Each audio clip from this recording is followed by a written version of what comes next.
What did analog sounds or the analog recordings add to what you were already doing? Well, they're more doesn't dynamic. really add much. You know? It's pretty much the same soundscape, I guess. Okay. Maybe some noise. But like it's more synths, I guess. Okay. Yeah, more noise than that. No. But it's more synthy, I guess. Less clarinet. Mm. Yeah, absolutely. No, but like, yeah, I mean. Like the analog sounds always just like when you're messing with gear, you know, you always just do something that you unexpected. You know, you don't expect the sound that's coming out of it. So that's the fun thing about it. Like turn some knobs and just like see what happens. Yeah, it has a warmth to it. Analog gear, definitely. It has like kind of nicer frequencies in a way. Like the digital can be sometimes like a little bit too like just like empty or something, or like flat, and then you put it into analog and it's like really alive and warm and yeah. But then it's different, you know. Sometimes it works, sometimes of not. course. There's a lot of digital sounds on the album too. Can you give me an example then of something that you yourself surprised yourself with? Maybe a sound or. I don't know. It's really hard to describe. But like, especially when you're messing with a modular synth, and you have no idea what the patch is anymore, you know, so many cables, so it's like just gone out of hand, you know. So there's a lot of like, I don't know, additional extra sounds that's just like really random. You didn't expect it at all. And then do the tracks always start with the music? No, we're actually really fast making songs. Yeah. Okay. When we start, it's very easy for us because we're both kind of like, we both work really quickly, and like we know right away if we like what we're doing, or if we start to be like, okay, I'm not really feeling this, then we'd rather just stop that and start making a new thing. I think that's actually probably one of the very few things that we have in common, because we don't really share any kind of musical background or anything. But we have the same kind of work method, which is that when we're making stuff, we don't care about details. We would rather just be like super quick and lay stuff down, and then like finish it later when we go, and maybe bring it to another person to finish it. It's because I don't know, I like that about that. Like you're just like not that interested in details, just like having good quality stuff, you know, when you start, and you know. Yeah, you just need to get it out when you're making music, just as soon as you can. As much as you can, you know.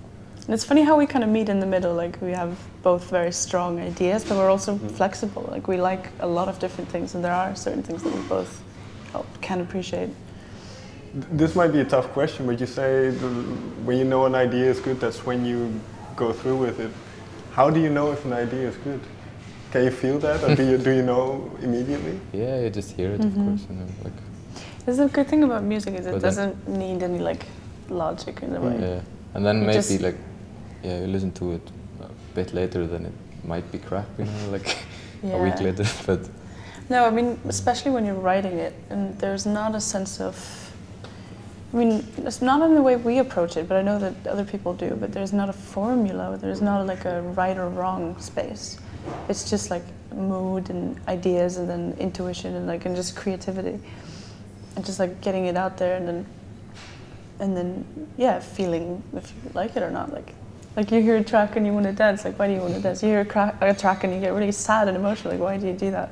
And there's no logic. It doesn't go to your brain. It goes like to the body, like the heart and the emotional system and everything. Okay. If you look back now, then, because well, that's interesting what you say, that you.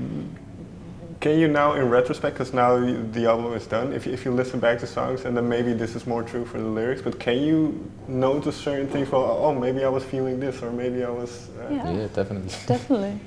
I mean, everything. Okay. There's not even certain things. It's just like everything. It's all connected to some mood or some feelings, you know, and some I don't know. And that's the fun thing about being in a band, is that you kind of put your thing in there, and then another person puts their thing in there, and then you sort of mix it together, and you have this thing that would never have existed if it was just you doing it on your own. So that's like one of the best things about being in a band, I think, is that it's just this like soup of some kind of emotional processing. Well, Can you give me an example then of something that you've kind of learned about Doggy in this whole process of making? Yeah, he's very hard to work with. He has his own tempo, and he just like is not very compromising, which is great, but it's also really hard. Yeah, I'm just here to make your life harder. Yes, it was funny. Lots of different things. Jófríður's a genius. He's like he has his own logic. He's not sitting next to me. He's just like sits down and does something, and you're like, how the fuck did you do that? And it's very fun to watch. And the other way around? Yeah, definitely. Like the chemistry just, I don't know, it just flows really well, I think, usually.